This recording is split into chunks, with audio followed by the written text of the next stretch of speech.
For 25 years, ever since Christopher Nolan's Memento arrived in 2001, the consensus has been simple. Leonard Shelby is a victim. Guy Pearce plays a man with no continuity, no lasting evidence, no timeline he can trust. He wakes up, the window closes, everything after the incident is gone. He believes he lost his wife. He believes there's a man to find. He scribbles on Polaroids, he tattoos instructions into his own skin, he chases a name. And we let him. Because the condition looks like punishment, it looks like damage. It looks like a man doing the best he can with a brain that won't cooperate. But here's the problem. Memento is not about a man who can't remember. It's about a man who learns he doesn't have to. Leonard doesn't endure his condition. He audits it. He finds the edges, he finds the gaps, and then he builds inside them. The Polaroids aren't desperate. The tattoos aren't survival. The notes aren't reminders. They're commands. Written by a version of Leonard who knows exactly what he's doing for a version who never will. This is Memento. So here's what Leonard figures out. And it's not some grand revelation. It's quiet, it's almost boring. But it changes everything. If you can't retain new evidence, you get to decide what evidence exists. He's not running a scheme. He's not sitting in a motel room calculating 12 moves ahead. But when the truth shows up, and it does show up more than once, he feels it. He recognizes it. And he lets it go. Not because he's confused, but because he'd rather have direction than answers. Certainty over accuracy. The hunt over the resolution. And the moment he realizes he can leave an instruction for a version of himself who won't know where it came from, well, that's when the dynamic shifts. He's no longer reacting to his condition, he's issuing orders through it. He drafts a directive. Future Leonard receives it with no context, no history, no reason to question it.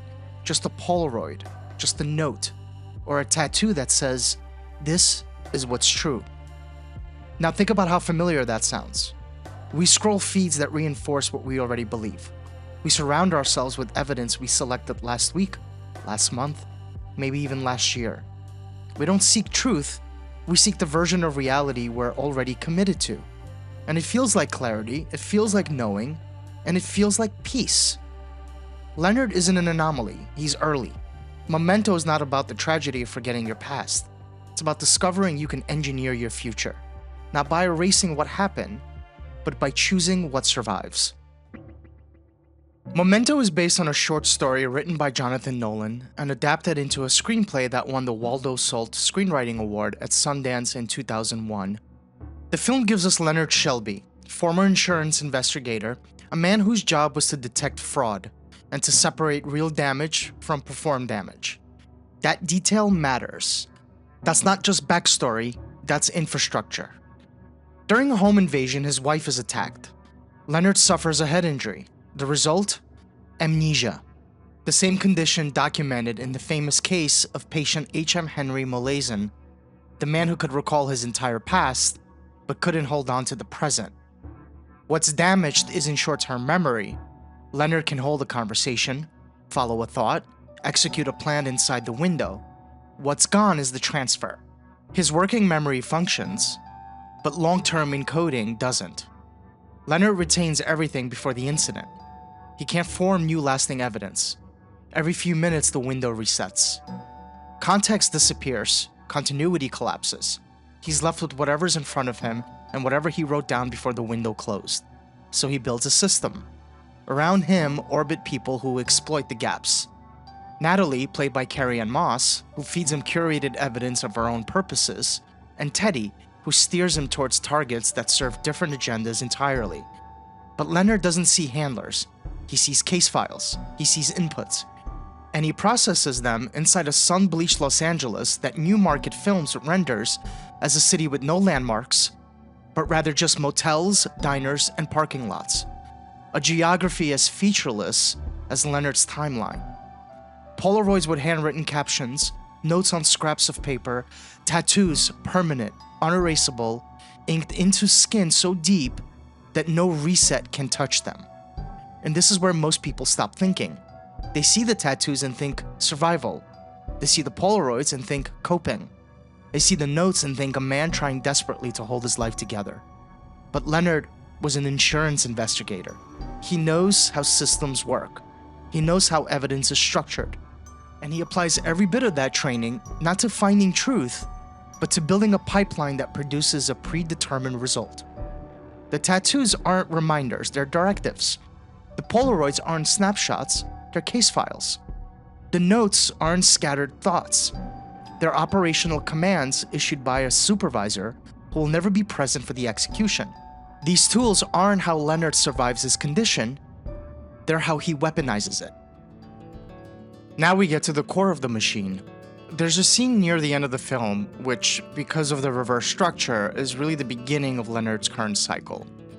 He's just had a conversation with Teddy, played by Joe Pantoliano, and Teddy has told him the truth, or something close enough to the truth that it should stop the machine cold.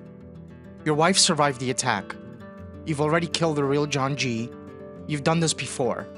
Teddy helped you do it, and you forgot, and you started the hunt again, and again. Leonard stands there, takes it in, lets it touch him, briefly, and then he makes a decision. He doesn't break down, he doesn't accept it. He looks at Teddy. He looks at Teddy's car. He writes down the license plate number. He transfers it to the back of Teddy's Polaroid. And then, this is the moment he writes himself an instruction. Don't believe his lies. That's the entire thesis of the film compressed into a single action. Leonard has received the evidence that contradicts his operating program. Evidence that would force him to stop hunting. Evidence that would collapse his entire architecture of purpose. And rather than accept it, he edits the inputs. He overwrites the record. He programs a future version of himself, a version that won't have this context, to distrust the one person telling him the truth. He becomes the programmer writing code he'll never remember writing, the witness fabricating testimony he'll never recall fabricating, and eventually, the executioner carrying out a sentence authored by a ghost. This isn't an unreliable narrator in the traditional sense. An unreliable narrator misleads you. Leonard misleads himself, and the system he builds ensures that the deception survives every reset. Now, this needs to be said carefully. Leonard doesn't know everything. He doesn't have a master plan running in the background. He is genuinely impaired. The condition is real. The 15-minute windows are real. The disorientation is real. But in the moments when clarity breaks through, when the truth flashes bright enough to see, he doesn't reach for it. He edits around it. He doesn't want the truth. The truth is a dead end. The truth means it's over. There's no one left to hunt. There's nothing left to solve. The truth is stillness, and Leonard cannot survive stillness. He wants a target, so he builds one. Now we talk about Sammy Jenkins.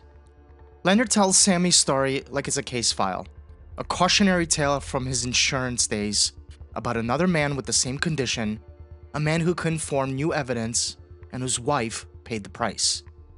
Sammy's wife tested him. She asked him to administer her insulin again and again and again, because if Sammy truly couldn't retain new evidence, he wouldn't realize he'd already given her the injection. He'd keep going, and she would die. And she did. Leonard recounts this with distance, professional detachment, the way an investigator presents findings. Sammy was the subject, the wife was the variable, the outcome was the data point, clean, contained, somebody else's file. But the film doesn't let it stay contained. There's a flash, barely a frame. Leonard sitting in the institution. Leonard in Sammy's chair. Leonard in Sammy's place. The boundary between case study and confession collapses in a single cut. Blink, and it's gone. But once you see it, you can't unsee the architecture underneath. Sammy is rehearsal. Leonard didn't forget the possibility that he killed his wife. He relocated it. He took the most unbearable piece of evidence in his entire life and filed it under someone else's name. Sammy becomes the container, the psychological offsite storage where guilt can exist without ever being assessed. Leonard preserves his rage by preserving his innocence. He doesn't erase guilt. He redistributes it. He assigns it to a man who may not even exist, so the program can continue without interruption. The reverse chronological structure isn't a gimmick. It's where Nolan stops being a storyteller and starts being an engineer. It's not a puzzle designed to make you feel smart when you piece it together. It's a delivery system. What Rashomon did for subjective truth and Citizen Kane did for fragmented biography, Memento does for manufactured certainty. But where those films let you stand outside the distortion and observe it, Nolan puts you inside. By running the timeline backward, Nolan places you inside Leonard's operating condition. You arrive in each scene the same way Leonard does. No context, no prior evidence, just the immediate inputs in front of you, and you do exactly what he does.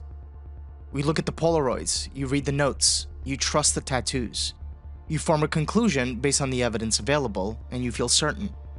Then the next scene plays, and you learn where the evidence came from, and the certainty dissolves, and you rebuild, and you feel certain again, and the cycle repeats. You are structurally manipulated into trusting fabricated evidence over and over, because the film withholds the authorship of that evidence until after you've already committed to it. That's not a trick. Editor Dodie Dorn, who earned an Oscar nomination for this film, constructs every cut so you commit to a conclusion before you're allowed to see its origin. Wally Pfister's cinematography does the same thing with light. The washed-out, overexposed frames signal clinical certainty. David Julian's score sustains that certainty rather than building suspense. From producer Emma Thomas down through every department, the entire production is calibrated to make you feel settled right before the ground moves. Nolan proves in real time, using your own cognition as the test subject, how easy it is to manufacture certainty from incomplete inputs. The film doesn't make you feel like Leonard. You just have the luxury of a timeline that hides the edits. So this is the pattern. In Scream, the characters master the language of horror, every rule, every trope, so they never have to confront that they enjoy the violence. In Fight Club, the narrator masters the language of rebellion, every manifesto, every rejection of the system, so he never has to confront that the system he's destroying is the one he built. Leonard masters the language of the detective, the evidence boards, the procedures, the righteous pursuit, so he never has to admit he's the criminal. Pulp Fiction rearranged time to make violence feel like comedy. Eternal Sunshine of the Spotless Mind erased memory to reveal what people choose to keep. But Memento, Nolan's second film after his 1998 micro-budget debut Following, which already explored how surveillance and narrative control shape identity, doesn't rearrange or erase. It engineers. It shows you the machine from the inside and lets you realize you've been running it the whole time. This is how I think about it. Your feed is a tattoo. An algorithm records your past self's reactions, what you clicked, what you lingered on, what made you certain. Then it writes instructions for your future self. It tells you what to feel, what to trust, what to fear, and you allow those instructions without remembering who authored them or why. You react, you believe. The source feels like you. Now scale that up. Institutions release selective evidence. Narratives get constructed from curated inputs. Sources that contradict get buried. Context disappears. Certainty survives, because certainty doesn't need a complete record. It just needs a clean one. Nobody plans it. The architecture does the work. Feed the right evidence into the pipeline. Remove the friction. Belief manufactures itself. We are not losing information, we are losing friction. The resistance that makes you stop, the discomfort that makes you check, the pause between receiving evidence and accepting it as truth. Friction is what makes truth uncomfortable, and without it, certainty is free. And here's where it gets difficult. Leonard doesn't defeat the system, he becomes it. He proves something that the film refuses to let you look away from. If you control the evidence, you control the conclusion. If you control the conclusion, you control morality, which runs on certainty. We punish people we're certain are guilty. We forgive people we're certain have changed. We justify violence when we're certain it's deserved. And Leonard is always certain. He never experiences doubt because doubt requires continuity. Leonard's condition eliminates that possibility. Every time the window closes, the contradiction disappears. The discomfort resets, and the program, the clean, curated, pre-written program, loads fresh. He wakes up certain. He hunts with certainty. He kills with certainty, and then he forgets. And then the certainty loads again. Now here's the question the film is actually asking. Not is Leonard a good person, not is Leonard a victim. The real question is worse. What if certainty is more important than truth? What if Leonard is happier this way? What if the hunt gives him more than the answer ever could? What if the system he's built, the Polaroids, the tattoos, the instructions, the targets, what if that system is a valid solution? He has purpose, direction, and meaning. He has an enemy to chase and a wife to avenge every single day, without any doubt and without the crushing, paralyzing weight of knowing that it's already over, that the truth is just silence. What if the machine is better than the truth? That's the uncomfortable part. Not that Leonard is broken or that he's deceived, but that his system works. It produces certainty, it produces purpose, it produces action. And it does it by eliminating the one thing that would stop all of it: doubt. And doubt is the only thing that stops violence. So Leonard doesn't suffer from a loss of evidence. He suffers from a loss of accountability. And he designs a life with the precision of an insurance investigator who's building a case, where accountability never returns. He writes the commands, he plants the evidence, he constructs the narrative, and then he walks into the next window clean. No record of what he authored. No trace of the decisions he has already made. Just the instructions, the program, and the target. He sleeps, he wakes, he reads, he hunts, he believes. That's the cycle. That's the alibi. And if that's true, if Leonard is choosing this, then Memento isn't about a broken mind. It's about a perfectly functioning one that has eliminated its only mechanism for doubt. The investigation never ends because it was never designed to end. The target is never the point because the hunt is the point. The truth never surfaces because the system was built carefully, deliberately, from the inside to make sure it can't. We watch this film and we feel sympathy, we feel pity, we feel the tragedy of a man who lost the ability to hold on to the world. But that's the edit. The tragedy isn't that Leonard forgets, it's that he remembers what to keep. Because certainty is a machine, and the machine is already running. If you want to see how the same machine of assembled identity works when the characters aren't impaired, when they choose to build a false reality just to survive the boredom of the modern world, you need to watch my analysis of Under the Silver Lake, linked in the description. In the meantime, please consider subscribing to my channel if you're a new viewer. I so very much appreciate the support as I continue to build this community of people who love movies as much as I do. I'll catch you on the next one next week. Until then, please take care of yourself.